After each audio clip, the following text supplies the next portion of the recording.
makosa na tuko hapa kwa sababu ni Jumapili, ni kawaida kukutana.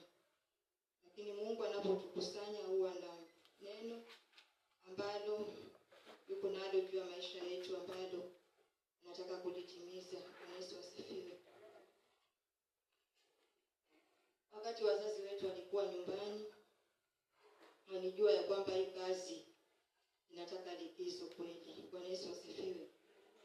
Kama hao walifanya kazi mwaka wote, na kwa mwezi mmoja tu alipokuwa nyumbani, kwa tumeachwa hapa, tuliona nikana kwamba ni muda mrefu. Bwana asifiwe.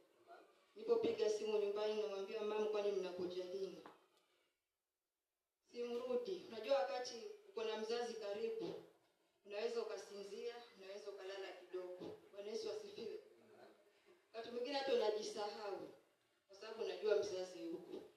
Lakini nafika mahali sasa ni wewe, hakuna kusinzia, hakuna kulala. Bwana Yesu asifiwe. Tunamshukuru Mungu, kazi tulifanya na Mungu alitusaidia kama kanisa katika ule ushirikiano na katika ule upendo. Tulionyesha ukomavu kwa sababu si rahisi wakati mzazi hayuko na watu wakaweze kupatikana katika nyumba ya Mungu. Lakini namshukuru Mungu kwa sababu sisi niko na points tu kama 5 na maandiko hayatakuwa mengi hivyo, ni mafupi. Bwana Yesu asifiwe. Mimi nikiwa hapa, udhaifu nilio nao ni kuangalia masaa. Bwana Yesu asifiwe. Lakini nikiwa kule ni rahisi coordinate na kujua mtumishi wa Mungu anafaa malize saa ngapi. Kwa hivyo Simeon nakupatia ruhusa. Kwenda ninaenda sana na kupitiliza, ni signal tu, na Roho Mungu ni mwaminifu. Bwana Yesu asifiwe. Naenda kuongea kuhusu spirit of fear, roho ya uoga. Jina la Bwana libarikiwe. Uoga ni silaha ambayo ibilisi anatumia katika maisha yetu kama Wakristo. Bwana Yesu asifiwe. Na ibilisi anajua ya kwamba anapoweka uoga ndani mwetu, kuna mengine ambayo hatutafanya katika maisha yetu. Bwana Yesu asifiwe. Katika maisha ya kawaida na katika maisha ya kiroho, tunapokuwa waoga, hatutafanya kile ambacho tunasikia kufanya ama kile ambacho tumeamua kufanya kwa ajili ya utukufu wa Mungu na kwa ajili ya faida zetu katika maisha yetu ya kawaida. Bwana Yesu asifiwe. Tutaenda kuangalia katika maandiko Isaia, mlango ule ni wa 43, mstari ni ule wa 1 mpaka 5.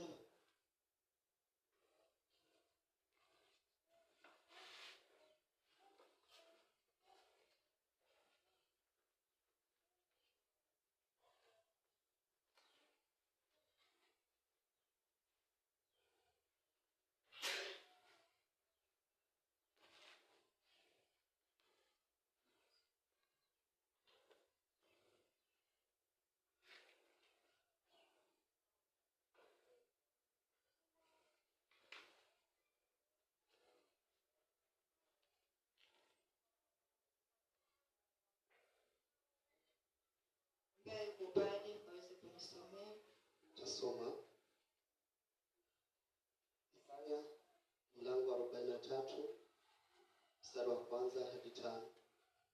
Lakini sasa Bwana aliyekuhuluku e Yakobo, yeye aliyekuumba e Israeli, asema hivi: usiogope, maana nimekukomboa.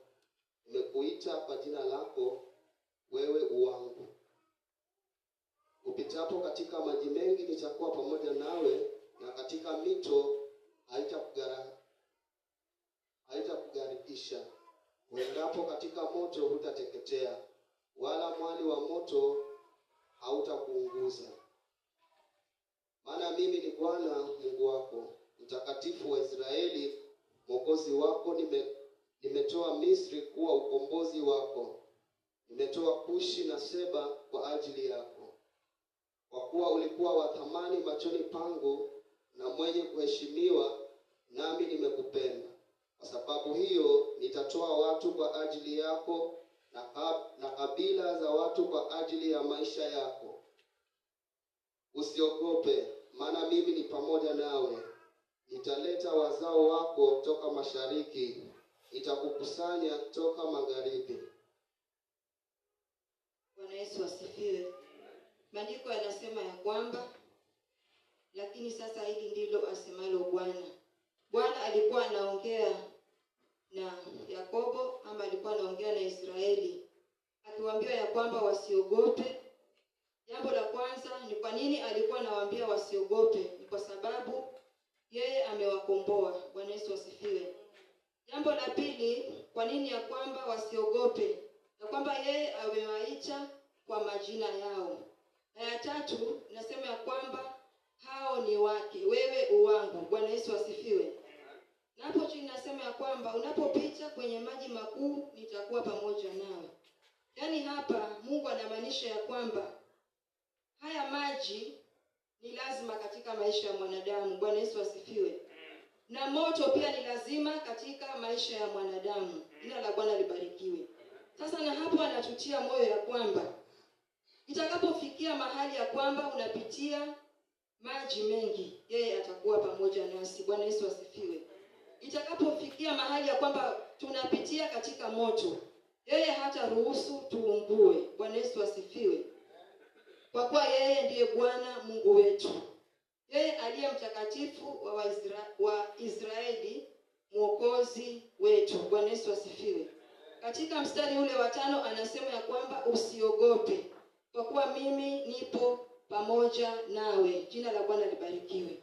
Wakati mwingine tunaingiwa na hofu ama kuogopa, ni kwa sababu hatujatambua kama Mungu yuko pamoja nasi. Bwana Yesu asifiwe. Ndipo hapo anasisitiza ya kwamba tusiogope kwa sababu yeye yuko pamoja nasi. Katika maji mengi yeye atakuwa nasi, katika moto yeye yuko pamoja nasi. Bwana Yesu asifiwe. Jina la Bwana libarikiwe. Na hiyo tunaliona wakati Shadrach, Meshach na Abednego walipokuwa wametupwa katika moto. Bwana Yesu asifiwe. Biblia inasema ya kwamba pale pale Mungu alikuwa pamoja na hao wapendwa. Jina la Bwana libarikiwe. Alikuwa pamoja na hao wapendwa pale pale walipokuwa katika moto. Hakuruhusu waungue na hakuruhusu wapatikane na aibu. Bwana Yesu asifiwe. Tunapoangalia Joshua, na watumishi wengi ambao Mungu alikuwa anawahakikishia ya kwamba yeye yuko pamoja nao. Bwana Yesu asifiwe. Tunamwona kama Joshua baada ya Musa kufa. Biblia inasema ya kwamba Joshua akawa ameambiwa na Mungu ya kwamba awe tayari kuendeleza kile ambacho Mungu alikuwa amekianzisha katika safari ya wana wa Israeli wakiwa jangwani kuelekea katika nchi ile ya ahadi. Bwana Yesu asifiwe. So Musa alipokuwa amekufa, Mungu akawa anaongea na Yoshua ya kwamba akaweze kuwachukua hawa watu katika ile nchi ya ahadi. Bwana Yesu asifiwe. Tulimwona Joshua katika ile hali, haikuwa rahisi Joshua kukubaliana na yale ambayo Mungu alikuwa anamzunguzia kwa wakati ule. Kwa sababu alikuwa ameangalia mazingara, alikuwa ameangalia ile hali, na alikuwa ameshuhudia wakati Musa alikuwa na hawa watu. Bwana Yesu asifiwe. So kwa upande mwingine ni kama alikuwa anaingiwa na ule uoga, alikuwa anakuwa na kule kusita. Bwana Yesu asifiwe. Lakini Mungu anazungumza na Joshua, anamwambia kwamba usiogope, yeye yuko pamoja na yeye. Bwana Yesu asifiwe. Akaweze kuwa mjasiri na moyo wa ushujaa. Bwana Yesu asifiwe. Akaweze kusimama na kuhakikisha kwamba hawa watu wanafika katika ile nchi ya ahadi. Bwana Yesu asifiwe. Kuna mtumishi wa Mungu mwingine Yeremia, Mungu alipokuwa anamuita ili akaweze kwenda katika mataifa.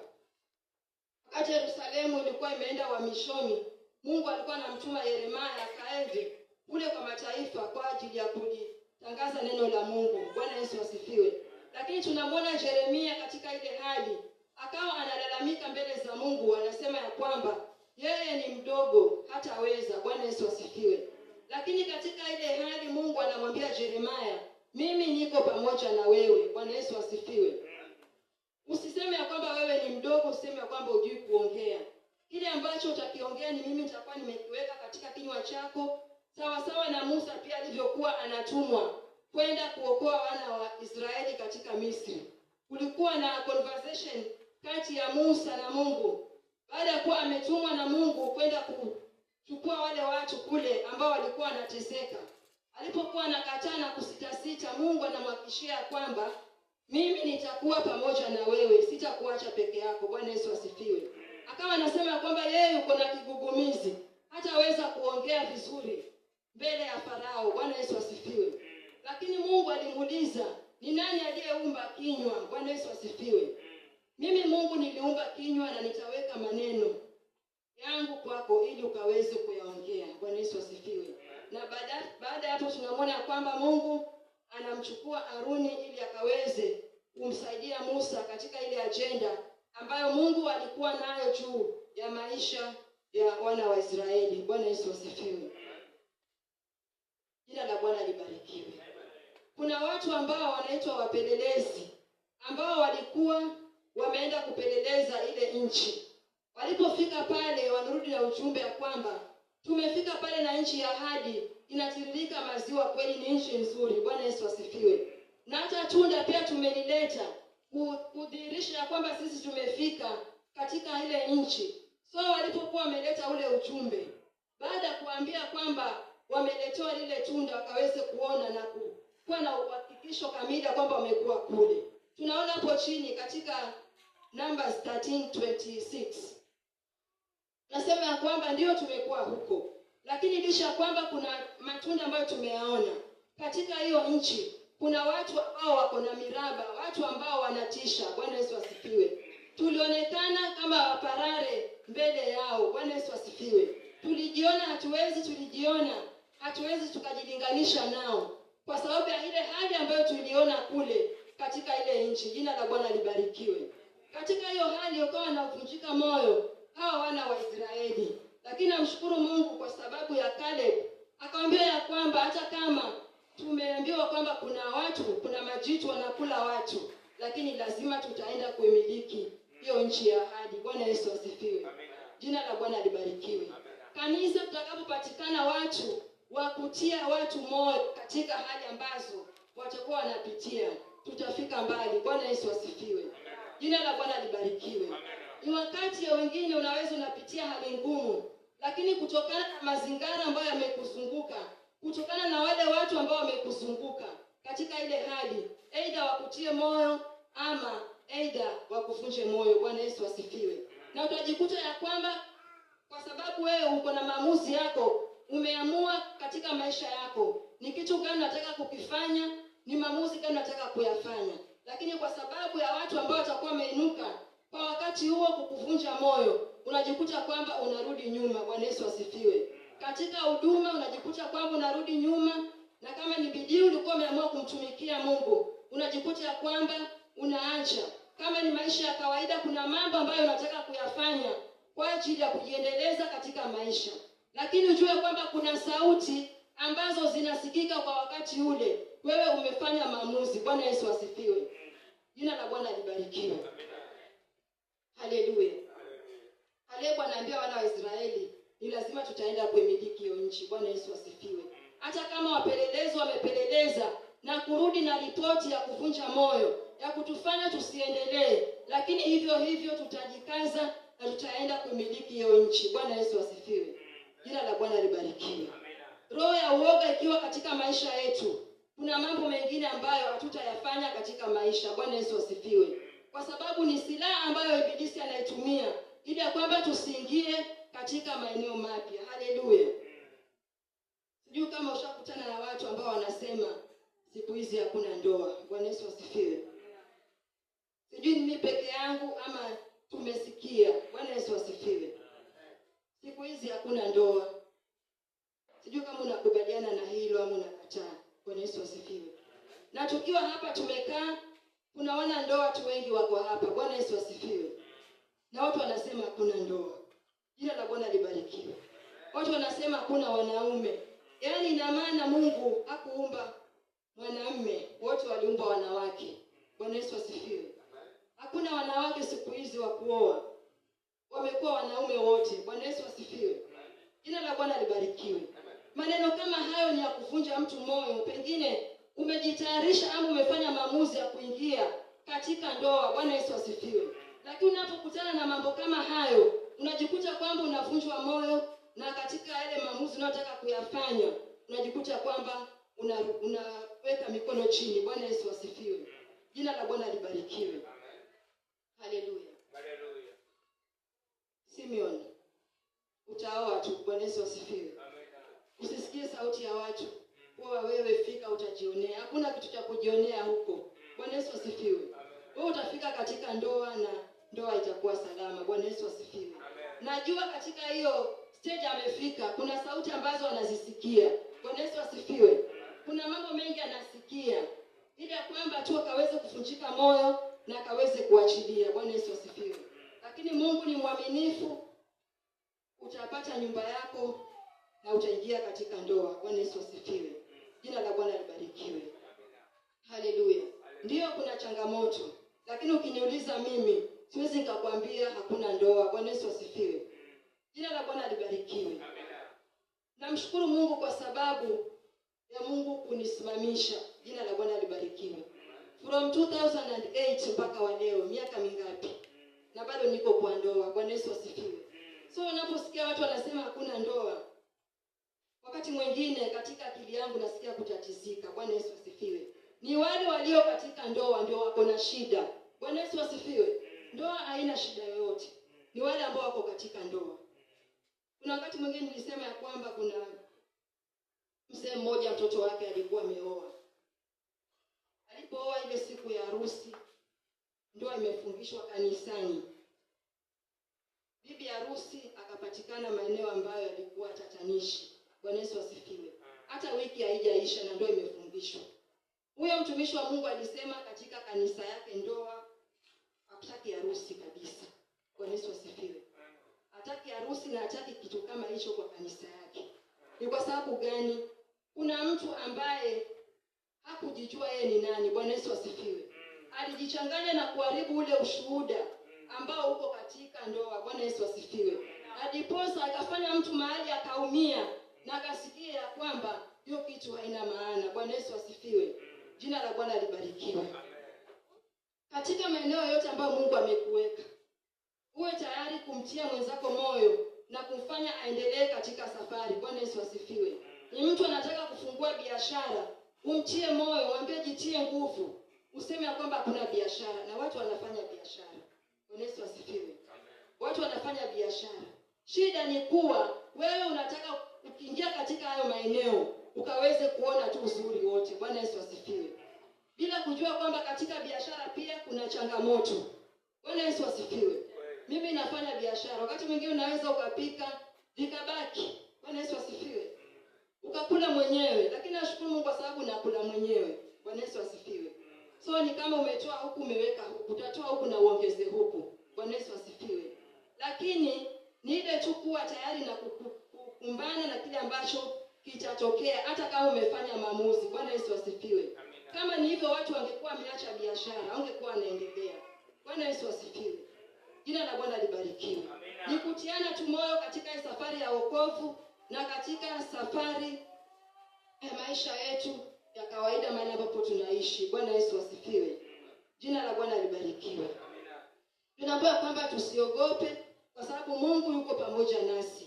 Katika kile ambacho unataka kukifanya ama umeamua kukifanya, usiogope. Bora kiwe ni cha kumtukuza Mungu na kinamletea Mungu utukufu. Bwana Yesu asifiwe. Jina la Bwana libarikiwe. Tutaenda kuangalia how to overcome the spirit of fear. Jinsi ya kushinda roho ya uoga.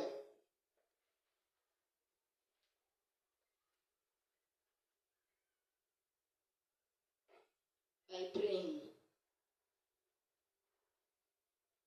Tuangalie Nehemia 4:6-9.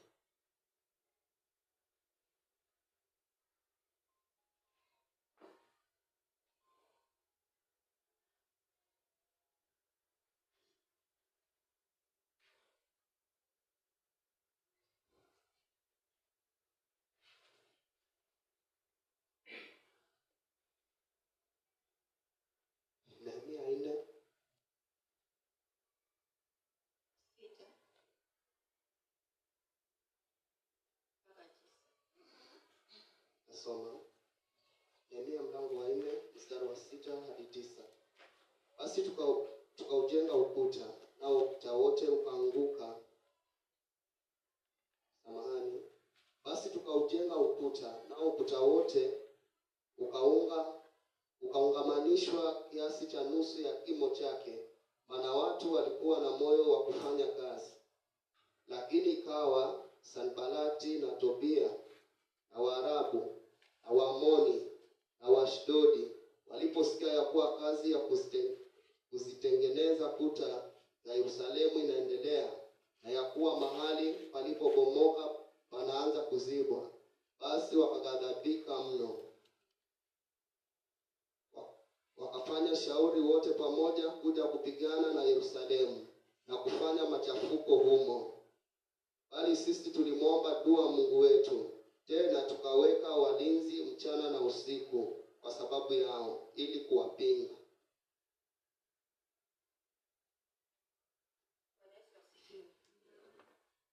Wakati Nehemia alipokuwa amepata habari ya kwamba kuta imebomoka, akawa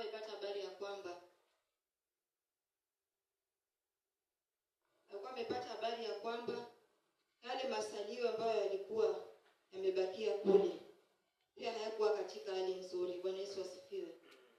Sasa Nehemia wakati alikuwa ameamua ya kwamba anataka kujenga ule ukuta,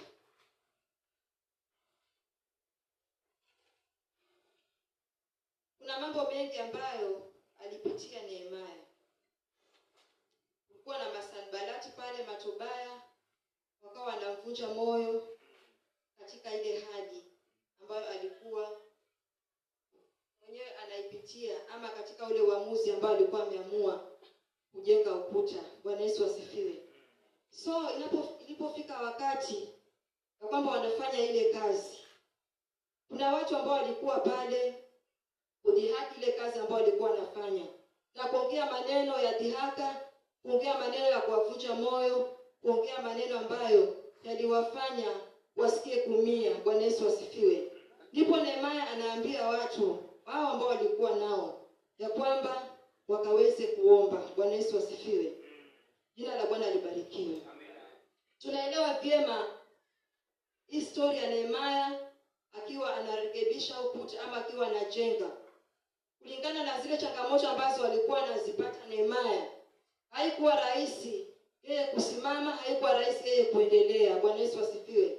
Lakini kwa sababu alijua ya kwamba ni katika maombi tutaweza kuondoa ule uoga ndani yetu. Bwana Yesu asifiwe.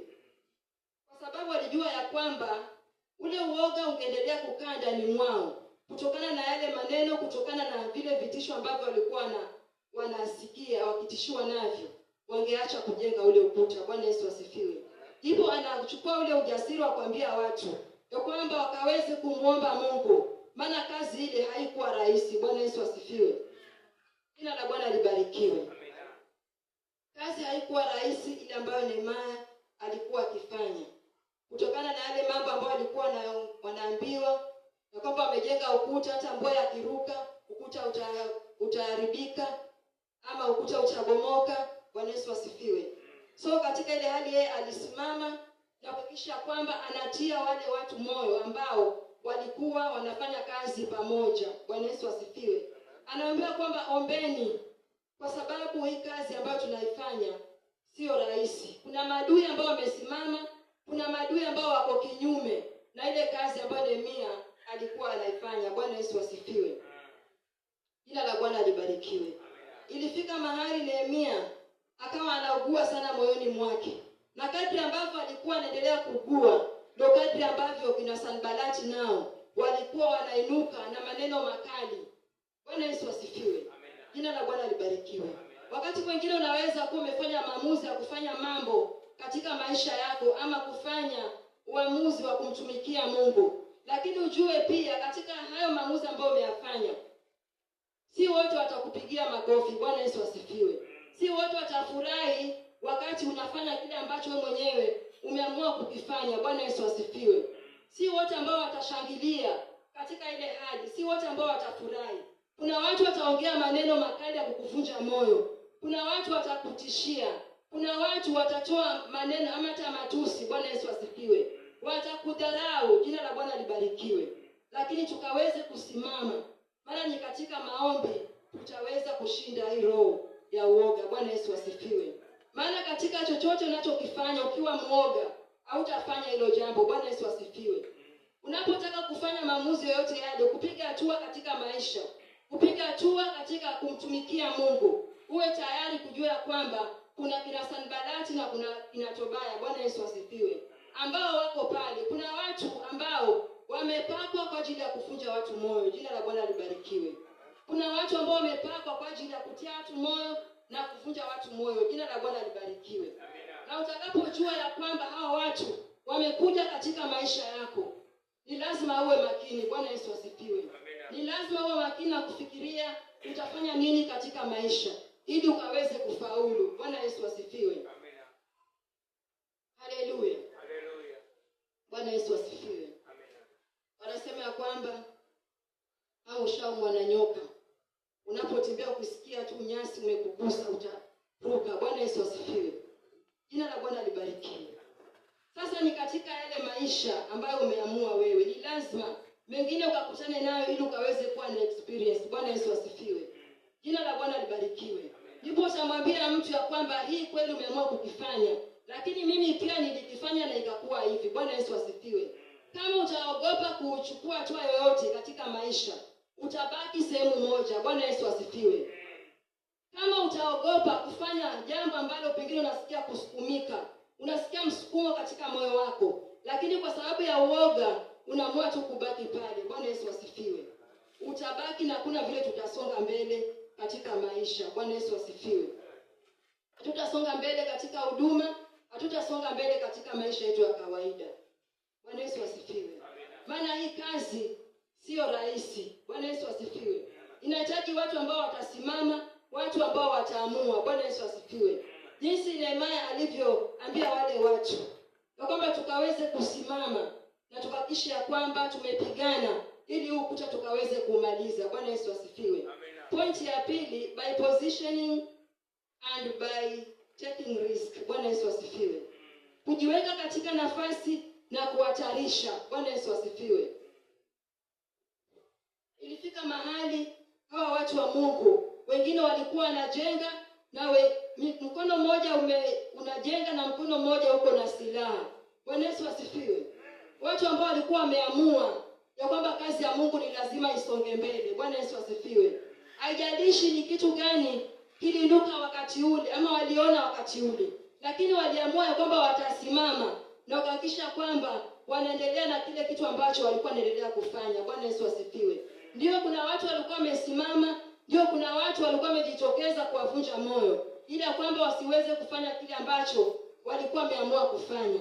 Lakini katika hiyo hali tunaona kwamba walijiweka katika nafasi na kuhatarisha maisha yao ili waone kwamba kazi ya Mungu inasonga mbele. Bwana Yesu asifiwe. Utakapopatikana watu kama hao katika nyumba ya Mungu na kuhakikisha ya kwamba liwe na liwalo, kazi ya Mungu ni lazima itasonga mbele. Bwana Yesu asifiwe. Tutafika mbali kama kanisa. Jina la Bwana libarikiwe. Tutafika mbali kama kanisa tutakapojiweka katika nafasi kuhakikisha ya kwamba kazi ya Mungu inasonga mbele. Licha ya dhihaka, licha ya maneno, licha ya shutuma, licha ya vitisho ambavyo tutavisikia, lakini tukahakikisha kwamba tunasimama na kujiweka katika nafasi. Bwana Yesu asifiwe. Nehemia anaambia wale watu wa Mungu ya kwamba msiogope, maana mnaye Mungu mwenye nguvu ambaye atawapigania. Bwana Yesu asifiwe. Akawa anawatia moyo katika ile hali. Bwana Yesu asifiwe. Nehemia kama mtumishi wa Mungu ambaye alikuwa yuko juu ya wale watu kuwaongoza, tuliona kwamba anatumia maneno ya kuwatia wenzake moyo. Bwana Yesu asifiwe. Alikuwa anatumia maneno ya kuwainua ya kwamba wasivunjike moyo hata kama hali ni ngumu, hata kama kurekebisha ukuta wanapitia hali ngumu, lakini alipata ile nafasi ya kuwatia moyo ya kwamba wasiogope, maana kunaye Mungu mwenye nguvu, Mungu wa kuogofya. Bwana Yesu asifiwe. Mungu ambaye anawapigania. Jina la Bwana libarikiwe. Haleluya. Bwana Yesu asifiwe. 1 Samuel 17:26 to 32. Aweze kusoma. Alafu tutasoma hiyo Nehemia 15.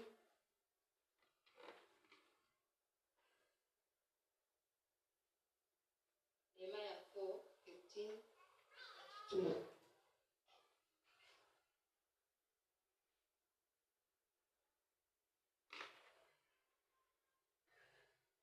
Samuel 17.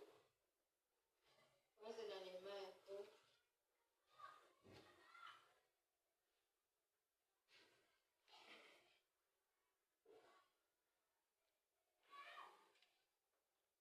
Nehemia mlango wa 4 mstari wa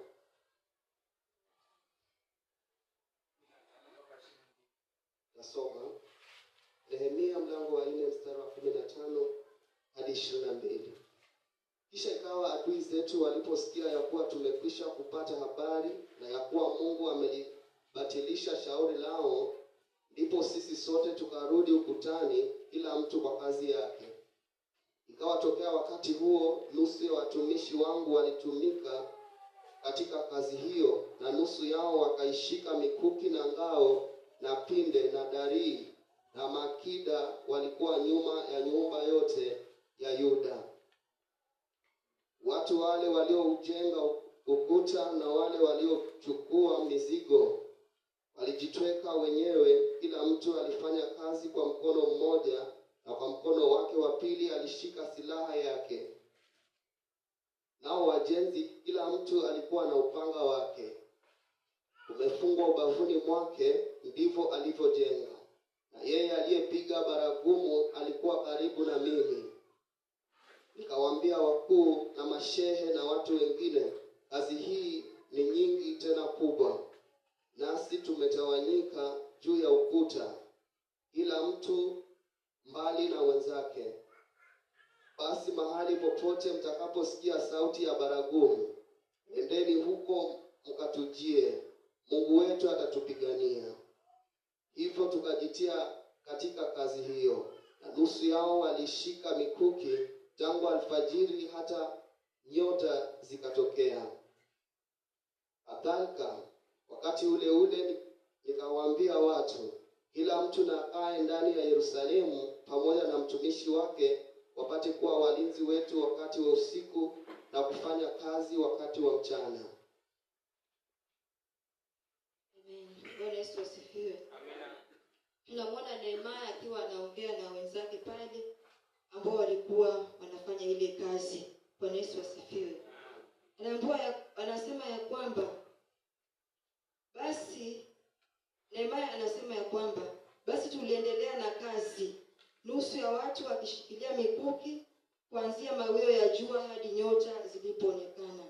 Wakati huo pia niliwaambia watu, kila mtu na msaidizi wake wakae ndani ya Yerusalemu wakati wa usiku, ili waweze kutumika kama walinzi wakati wa usiku na kufanya kazi wakati wa mchana. Bwana Yesu asifiwe. Haya ni maneno ambayo Nehemia alikuwa anazungumza na watu wake wakiwa wanaendelea na ile kazi, wakati maadui wamesimama na kupinga ile kazi, wakati vitisho vingi walikuwa wanatishiwa, wakati walikuwa wanasikia maneno ya dhihaka na matusi. Bwana Yesu asifiwe. Akawa amechukua ile nafasi ya kuongea na wale watu, kuwatia moyo ya kwamba wasivunjike moyo hata kama maadui wameinuka. Bwana Yesu asifiwe. Wakaweze kujitia nguvu na kila mmoja akaweze kusimama katika kazi yake, kuhakikisha kwamba kazi inasonga mbele. Bwana Yesu asifiwe. Mkono mmoja wanajenga na mkono mmoja ameshikilia silaha, ili ya kwamba wakaweze kuona kwamba ile kazi inaendelea. Ni hali ya kuhatarisha maisha. Bwana Yesu asifiwe. Jina la Bwana libarikiwe. Walikuwa wanahatarisha maisha yao kwa sababu wale maadui walipokuwa wameinuka, hao walikuwa wamejipanga, na kama walikuwa wamejipanga, walikuwa wako tayari kupigana na kuona kwamba ile kazi ilikuwa inakufa. Bwana Yesu asifiwe. Lakini wakaamua liwe liwalo, hata kama ni kupigana tutapigana mkono mmoja na mkono mmoja tutajenga. Bwana Yesu asifiwe. Ili kwamba kazi kaweze kusonga mbele. Tukaweze kusoma ya 1 Samuel 17:26 to 32. Samueli wa kwanza mlango wa 17 mstari wa 26. Kuanzia mstari wa 26 nitasoma. Daudi akaongea na watu waliosimama karibu akisema, "Je, atafanyiwaje yeye atakayemua Mfilisti huyo na kuondolea Israeli aibu hii?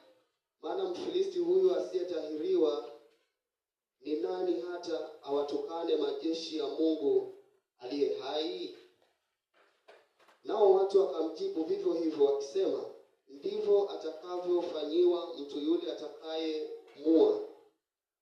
Naye Eliabu mkubwa wake alisikia hapo alipoongea na watu, na hasira yake Eliabu ikawaka juu ya Daudi, akasema, "Mbona wewe umeshuka hapa?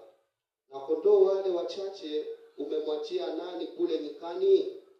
Mimi nakujua kiburi chako na ubaya wa moyo wako, maana umeshuka ili upate kuvitazama vita."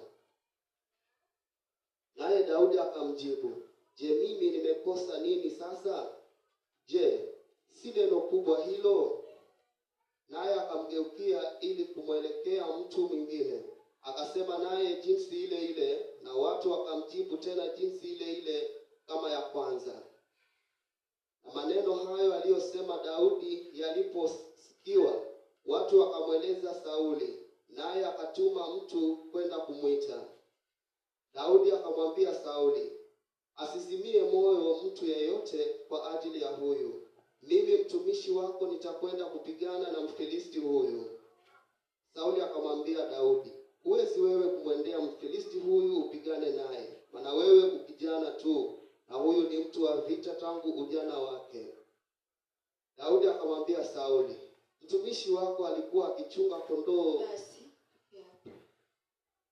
Bwana Yesu asifiwe. Hii historia ni ndefu. Naenda kuisoma tu kwa mkato ili kuokoa masaa. Bwana Yesu asifiwe. Kulikuwa na mtu ambaye alikuwa anaitwa Goliathi wa Gathi. Bwana Yesu asifiwe. Huyu mtu alikuwa anasumbua sana wana wa Israeli, alikuwa na waua, alikuwa na watesa. Bwana Yesu asifiwe. Na kwa sababu ya hiyo, wana wa Israeli kila siku walikuwa na hofu, walikuwa wanakimbia, walikuwa na maisha magumu sana. Bwana Yesu asifiwe. Tunaambiwa kwamba kwa siku 40 usiku na mchana, Goliathi akawa anatatiza sana taifa la Israeli, kwa sababu yeye alikuwa ni mtu mkubwa na alikuwa anatukana pia jina la Mungu. Bwana Yesu asifiwe. Alihangaisha sana wana wa Israeli, na kupika kwa sababu ya hiyo kukawa kuna mtu ambaye anaitwa Daudi, sote tunamfahamu na historia yake. Daudi akiwa tu kijana mdogo, akiwa anachunga tu kondoo, na Biblia inasema kwamba siku moja babake akamtuma ya kwamba akaweze kupeleka chakula kule kwa ndugu zake. Alipofika pale hawako, akawa wako vitani, kwa sababu alikuwa ameamua kusimama kule na Sauli kwa ajili ya kupigana ama kwa ajili ya kushuhudia yale ambayo alikuwa yanatokea wakati Goliathi alikuwa anatesa lile taifa. Bwana Yesu asifiwe. Sasa Daudi akawa hiyo siku ametumwa. Alipofika akaacha kundi la kondoo na mchunga kondoo pale, yeye akaenda kule vitani. Bwana Yesu asifiwe. Kwa sababu alikuwa amesikia habari ya kuwa kuna Goliathi ambaye ameinuka kusumbua wana wa Israeli. Na ndani mwake Daudi si kwamba alikuwa yuko na hasira kwa sababu ya wana wa Israeli tu, lakini alikuwa na hasira ni kwa sababu gani? Jina la Mungu linatukanwa. Bwana Yesu asifiwe. Hiyo peke yake ndio ilimfanya Daudi akaweze kujipeana ama kaweze kujiposition, ili kwamba kaweze kuhakikisha ya kwamba huyo mtu anapata kusitishwa katika ile agenda ambayo alikuwa nayo. Bwana Yesu asifiwe. Alipofika pale Daudi, kwa kuna ndugu yake pale Eliabu ambaye alikuwa na miraba, ndugu yake mkubwa, kwa sababu Daudi tunaambiwa kwamba alikuwa mdogo na wale wakubwa zake walikuwa ni watu ambao wamejaliwa na mili mikubwa.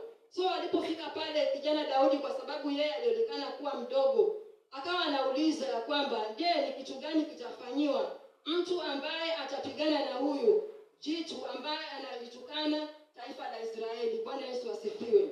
Akawa ameahidiwa pale kwamba kuna vitu ambavyo alikuwa ameahidiwa pale kama kupewa mke, kuna mambo ambayo alikuwa ameambiwa pale. Lakini kwa sababu Eliabu alimuona Daudi ni mdogo, akawa amepandisha hasira. Anamuuliza, umefuata nini hapa? Bwana Yesu asifiwe. Wewe jioni wewe ni mtoto. Huyu yule mtu ni mkubwa, hutaweza kupigana naye. Bwana Yesu asifiwe. Sisi ni wakubwa wako na tuko hapa wakati huo wote, lakini hatukuweza. Itakuwaje wewe ni mdogo na unataka kujipatia shida na baadaye pia utuletee shida? Bwana Yesu asifiwe. Jina la Bwana libarikiwe.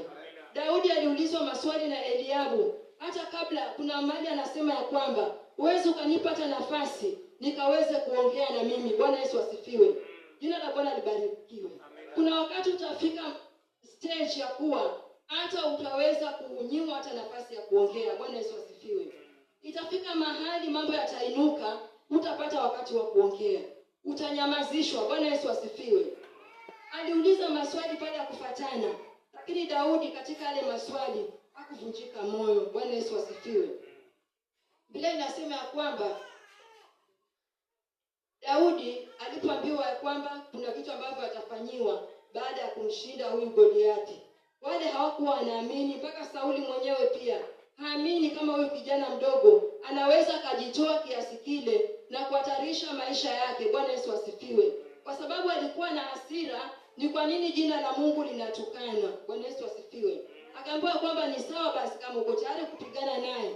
Kuna mavazi ambayo alikuwa pale special ya vita. Bwana Yesu asifiwe. Ambavyo Sauli alikuwa anamvisha Daudi ili ya kwamba kaweze kuenda vitani. Bwana Yesu asifiwe. Tunamwona Daudi akivishwa yale mavazi, na anapojaribu, mavazi ni makubwa, hawezi hata kutembea. Jina la Bwana libarikiwe.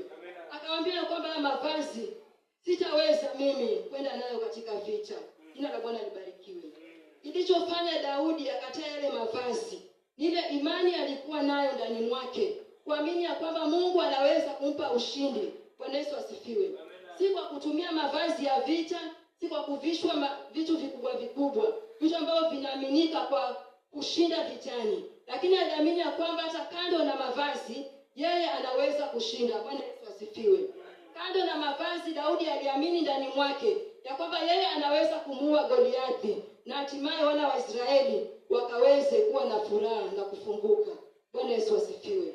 Alivishwa yale mavazi Daudi, alipojaribu kutembea vikashindikana, mavazi yakavuliwa. Bwana Yesu asifiwe. Tunamwona Goliathi sasa amewaka, anasema kwamba nileteni mtu ambaye anaweza kupigana nami. Bwana Yesu asifiwe. Alipokuwa anamuona Daudi katika ile dhihaka na katika ile kiburi, anamwambia ya kwamba mnaniletea mtoto mdogo apigane na mimi, si ni madharau? Bwana Yesu asifiwe. Sijui kama ushasikia mambo kama hayo. Bwana Yesu asifiwe. Wewe unajiona ni mkubwa, lakini unapoangalia kile ambacho unataka kukabiliana nacho ama yaani unaona tu ni kama umedharauliwa. Bwana Yesu asifiwe. Yaani wamekosa watu wa kupeana kwa vita ili wapigane na Goliathi, wanampeana Daudi. Bwana Yesu asifiwe. Asijue ya kwamba Daudi alikuwa mtu tofauti. Bwana Yesu asifiwe. Licha ya kwamba alikuwa mdogo, licha ya kwamba hakuwa na miraba kama wale ndugu zake, lakini ndani mwa Daudi kulikuwa na kitu ambacho hakikuwa cha kawaida. Bwana Yesu asifiwe. Jina la Bwana libarikiwe. Tunamwona Daudi akihatarisha akihatarisha maisha yake ili ya kwamba kaweze kupigana na Goliathi. Bwana Yesu asifiwe. Baadaye akasema ya kwamba yeye atamwendea Goliathi kwa jina la Mungu. Bwana Yesu asifiwe. Jina la Bwana libarikiwe. Bwana Yesu asifiwe. Haleluya. Alisema ya kwamba mimi nakujia kwa jina la Mungu, jina ambalo ni jina juu ya majina yote. Bwana Yesu asifiwe. Jina ambalo limeshinda mavazi ambayo angevishwa. Bwana Yesu asifiwe. Jina ambalo limeshinda majina yote, jina lenye nguvu na lenye uwezo. Hilo ndilo jina Daudi alitumia kwa ajili ya ushindi wa wana wa Israeli kwa kumuua Goliathi. Bwana Yesu asifiwe. By testimony tuna overcome fear. Tunamwona Daudi akisema ya kwamba kama Mungu aliniajalia kumuua simba na dubu, Bwana Yesu asifiwe, kama aliniajalia mimi kufanya hayo yote, hata huyu Goliathi pia Mungu atamweka kwa mikono yangu. Bwana Yesu asifiwe. Jina la Bwana libarikiwe. Amina. Haleluya. By testimony, you overcome spirit of fear. Unapokuwa na testimony, unakuwa na ujasiri ule ambao sio wa kawaida. Bwana Yesu asifiwe. Unakuwa na nguvu zingine za tofauti za kukabiliana. Bwana Yesu asifiwe. Wakati vita vinainuka, wakati mambo yanainuka, ukiwa na ushuhuda inakupatia ujasiri. Bwana Yesu asifiwe. Na kukabiliana na ile hali ambayo unaona pengine ingekushinda. Bwana Yesu asifiwe. Hiyo ni point number 3. Point number 4, and by faith. Bwana Yesu asifiwe. Alijua ya kwamba Mungu ndiye muweza wa yote, na Mungu ndiye anaweza kumtia Goliathi kwa mikono yake. Bwana Yesu asifiwe. Kwa sababu alijua ya kwamba angevishwa yale mavazi, wangesema ya kwamba ni kwa sababu alikuwa amevishwa mavazi. Bwana Yesu asifiwe. Wangesema ya kwamba kwa sababu alikuwa amepewa hata na viatu. Lakini Daudi alienda jinsi alivyo. Bwana Yesu asifiwe. Kupitia tu jiwe. Bwana Yesu asifiwe. Na Goliathi akawa hayuko tena. Jina la Bwana libarikiwe. Daudi alikuwa na nguvu, alikuwa na ujasiri. Hakuogopa. Bwana Yesu asifiwe. Alijua ya kwamba Mungu yuko pamoja naye. Kwa sababu hapo mwanzo Mungu alikuwa pamoja naye. Akaua dubu na akaua simba. Akawa na uhakikisho kamili na ujasiri ya kwamba hata siku ya leo huyu Goliathi si kitu mbele za Mungu. Bwana Yesu asifiwe. Jina la Bwana libarikiwe. Baada ya wana wa Israeli kuhangaishwa muda mrefu, baada ya wana wa Israeli kutaabika na kupitia hali ngumu, hatimaye wanapata ukombozi kupitia Daudi. Bwana Yesu asifiwe. Kijana tu mdogo, kijana wa kuchunga kondoo. Jina la Bwana libarikiwe. Hii tunamwona Mungu akimtumia kwa ajili ya ushindi na kwa ajili ya kukomboa wana wa Israeli. Bwana Yesu asifiwe. Jina la Bwana libarikiwe. Haleluya. Roho ya uoga ni adui ama ni silaha ambayo shetani anatumia ya kuhakikisha ya kwamba hatufanikiwi katika maisha. Bwana Yesu asifiwe. Jina la Bwana libarikiwe. Tuwe watu wa kuomba na tuwe watu wa kujiweka katika nafasi na watu wa kuhatarisha kwa ajili ya Mungu. Bwana Yesu asifiwe. Na tukaweze kuwa na ushuhuda na tukaweze kumkumbusha Mungu. Bwana Yesu asifiwe. Yale ambayo ametenda. Jina la Bwana libarikiwe. Na unakuwa mjasiri na ile imani ya kujua ya kwamba hata ili ninalokabiliana nayo Mungu pia anaweza kunishindia. Bwana Yesu asifiwe. Jina la Bwana libarikiwe. Amen. Si Mungu awabariki.